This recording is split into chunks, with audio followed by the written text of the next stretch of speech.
रामकृष्ण हरी मंडळी, श्री स्वामी समर्थ।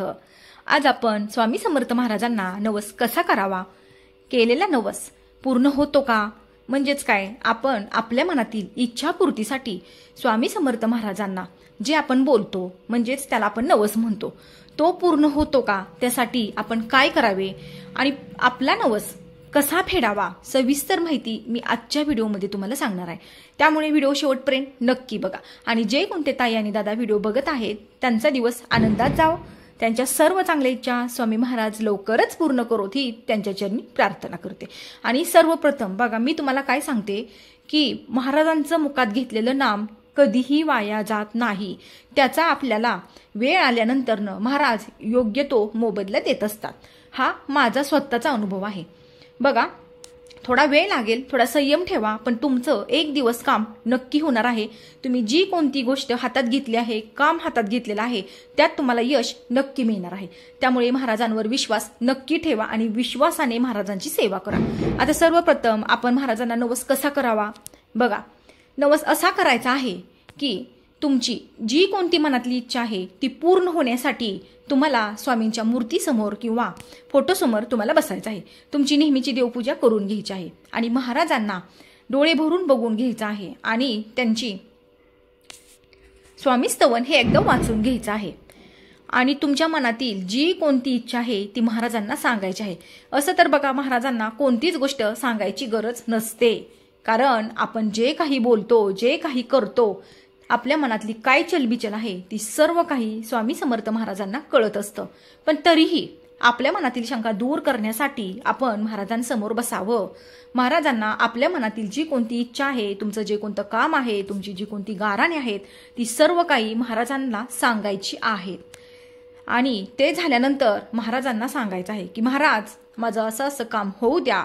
काम झाल्यानंतर मी अक्कलकोटला तुमच्या दर्शनासाठी नक्की येईल, असं महाराजांना तुम्हाला सांगायचं आहे। आणि मग बघा, कुणाचं काम पटकन होतं तर कुणाला थोडा वेळ लागतो। ज्याच्या त्याच्या प्रारब्धाप्रमाणे प्रत्येकाला फळ मिळत असतं। आता मी जो नवस केला होता तो माझ्यासाठी नसून मी माझ्या भावासाठी केलेला होता। कालच मी अक्कलकोटला जाऊन आले आहे आणि बोललेला नवस तिथे फेडून आलेला आहे। बोलले तर काहीच नव्हते, फक्त महाराजांनी एवढं म्हणलं होतं, महाराज, खूप दिवसापासून माझा बारका भाऊ MPC UPSCचे परीक्षा देतोय, तर त्यात त्याला भरघोस असं यश द्या आणि त्याला त्याच्या मनासारखं त्याचं काम होऊ द्या। तर झालं असं की खूप वर्षापासून तो काम म्हणजे तो ह्या अभ्यासात आहे, म्हणावं असं यश त्याला मिळत नव्हतं। तो सतत छोट्या छोट्या मार्कावनं घसरत होता आणि घरातली सुद्धा त्याच्यावर खूप रागवली होती, वैतागली होती की भास्कर, आता हे सोडून दे, तू कुठंतरी काम कर, बरंच असं काय काय बोलत होती। पण त्याने कोणाचंच मनावर घेतलं नाही आणि स्वतःच्या हिमतीवर, स्वतःच्या जोरावर अभ्यास करून त्याला गाठायचं ते ध्येय त्याने गाठलेलं आहे। पण त्यातही त्याला महाराजांची साथ मिळाली म्हणून तो आज तिथपर्यंत पोहोचलेला आहे। बघा, प्रत्येकाची काहीतरी एक मनात इच्छा असते की स्वामी, माझं हे काम होऊ द्या, माझं ते काम होऊ द्या, मी असं करीन, मी तसं करीन। पण मी सांगते तुम्हाला नवस कसा करावा, एकदम साध्या आणि सोप्या भाषेत। बघा, तुमचं कर्म व्यवस्थित पाहिजे, दुसऱ्याविषयी तुमच्या मनात आदर पाहिजे, तुमच्या कामावर पूर्ण विश्वास पाहिजे, त्याचबरोबर महाराजांवर सुद्धा तुमचा विश्वास पाहिजे। मग बघा, तुम्ही हाती घेतलेल्या कामात तुम्हाला यश नक्कीच मिळणार। पण आपण जी गोष्ट महाराजांना मागतोय ती आपल्यासाठी योग्य पाहिजे, आपण त्याच्या पात्रतेचं पाहिजे, तरच महाराज आपल्याला देत असतात। आणि जर ती गोष्ट आपल्यासाठी योग्य नसेल, आपल्या पात्रतेची नसेल, तर महाराज आपल्याला देत नाहीत।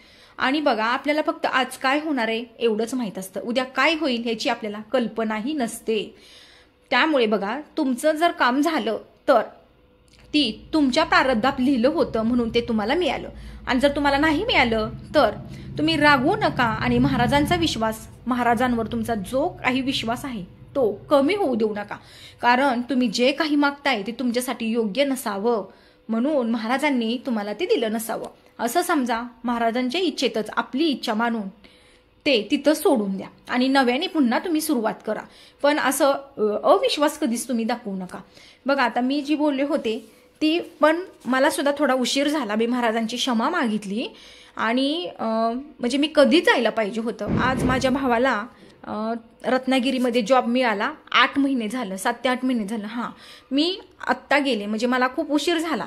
पण बघा, आपण कितीही ठरवलं ना त्यांच्यापर्यंत पोहोचायचं तरी सुद्धा ही त्यांची इच्छा आहे. म्हणजे त्यांचं बोलवून आलं आपल्याला तरच आपण तिथपर्यंत पोहोचू शकतो, नाहीतर नाही. मी खूप प्रयत्न केला, खूप धडपड केली मी मागच्या 3-4 महिन्यापासून. मी आता जाईल मग जाईल, पण मला सतत काही ना काहीतरी अडचणी येत होत्या, त्यामुळे मला तिथपर्यंत जाणं शक्य झालं नव्हतं.